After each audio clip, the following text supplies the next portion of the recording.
రేవంత్ రెడ్డికి తాము భజన చేయాలా అంటూ హరీష్ రావు మండిపడ్డారు. చెర్లపల్లి జైల్లో మాజీ ఎమ్మెల్యే నరేందర్ రెడ్డిని బీఆర్ఎస్ నేతలతో ఆయన కలిశారు. పట్నం నరేందర్ రెడ్డిని కుట్రపూరితంగా అరెస్ట్ చేశారంటూ ఘాటు వ్యాఖ్యలు చేశారు. ప్రతిపక్ష నేతగా నరేందర్ రెడ్డి రైతులకు మద్దతు ఇచ్చారు కాబట్టే ఆయనపై కేసు పెట్టారంటూ హరీష్ రావు ఆరోపించారు. రాష్ట్రంలో ఏం జరిగినా బీఆర్ఎస్ కుట్ర ఉందని ప్రచారం చేస్తున్నారంటూ హరీష్ రావు తీవ్ర స్థాయిలో మండిపడ్డారు. కొడంగల్ మాజీ శాసనసభ్యులు బీఆర్ఎస్ పార్టీ నాయకులు పట్నం నరేందర్ రెడ్డి గారిని పరామర్శించడం జరిగింది. ఇలా వాస్తవంగా చెప్పాలంటే ప్రజా పాలన మీద ప్రజల తిరుగుబాటు ప్రారంభమైంది. కావాలి మా భూములు ఫార్మా కంపెనీలకు ఇవ్వమని ఆ ప్రాంత ప్రజలందరూ కూడా గత కొన్ని నెలలుగా పోరాటం చేస్తా ఉన్నారు.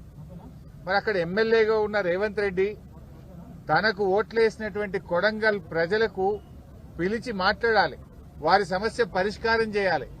కానీ పోలీసుల చేత, గుండాల చేత, రాజకీయ నాయకుల చేత వాళ్ళని బెదిరించేటువంటి ప్రయత్నానికి రేవంత్ రెడ్డి గారు పాల్పడతా ఉన్నారు. అంటే నీకు ఓటేస్తే ఏదో మేలు జరుగుతుంది, మేమంతా బాగుపడతాము, 15,000 రూపాయల రైతు భరోసా వస్తుంది, 2,500 మహాలక్ష్మి వస్తుంది, 4,000 పెన్షన్ వస్తుంది అని మేం బాగుపడతామని నీకు ఓట్లేస్తే నీకు ఓట్లేసిన పాపానికి ఆ లఘుచర్ల